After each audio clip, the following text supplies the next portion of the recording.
Bien-aimés, bonsoir. Très souvent, l'homme se considère comme étant un animal collectif. C'est-à-dire que quand il termine le travail, il doit rester en famille et dans certaines amitiés. Et je pense que l'amour entre le frère, l'amour entre les amis, ça produit quelque chose de particulier, ça produit le bonheur, n'est-ce pas, docteur? Oui, c'est ça, pasteur. Qu'est-ce que vous pensez quand on est ensemble? On a terminé le boulot, on rentre à la maison, avant de rencontrer nos différentes femmes, on est ensemble, on rigole.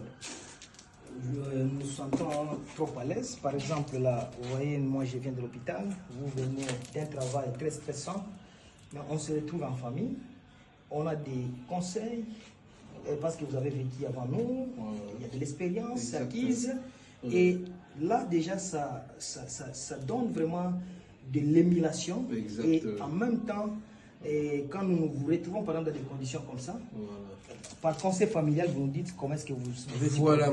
C'est-à-dire que quand on est ensemble, on rigole à gorge déployée. Et vous, le médecin, vous dites que quand c'est le rire aussi procure la joie, le rire augmente aussi le nombre de jours. Ça fait partie des traitements même, on appelle ça des traitements. J'ai toujours dit, si tu perds une minute en étant colérique, tu perds une minute en réfléchissant pas de trop, c'est une année que tu perds. Très important. Alors, parce que vous verrez les personnes les plus solidaires, ils vieillissent même avant. Et vous verrez beaucoup de professeurs d'université, beaucoup de pasteurs, ils rajeunissent. Pourquoi? Parce qu'ils ont des places pour se détresser. Voilà. Et c'est comme ça. J'avais une question à vous poser. Je ne sais pas comment vous combinez en même temps le travail, la vie pastorale. Et je me suis toujours demandé, chaque fois que vous prêchez, avec la précision la plus interne, vous avez le temps de lire la Bible quand? Parce que souvent ici, à l'ordonnancement, vous terminez le travail 20h, 21h, des fois vous allez vers 0h. Alors, je me suis toujours demandé comment vous conciliez ce travail et en même temps vous éduquez bien les enfants. Donc tout ça, c'est... Docteur, vous savez, pour réussir dans la vie, il faut une discipline.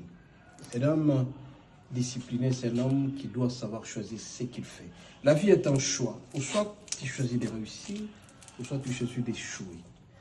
Et moi, dans mon éducation, depuis le jeune âge, j'ai étudié au collège Moussoukou à Calimont. J'étais un homme discipliné. Quand je quitte l'école, je rentre à la maison en train de lire. Et petit à petit, quand je suis arrivé à l'université, comme j'étais passionné des études, j'ai fini mes études un peu très tôt, autour de 24-25 ans.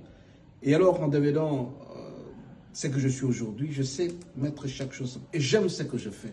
Je n'aime jamais être oisif. C'est un objectif, soit de bouquiner, soit de faire plaisir au Seigneur. Mais c'est aussi un don spécial que Dieu m'a donné. On appelle ça un kibaji. Soyez bénis et à la prochaine. Amen.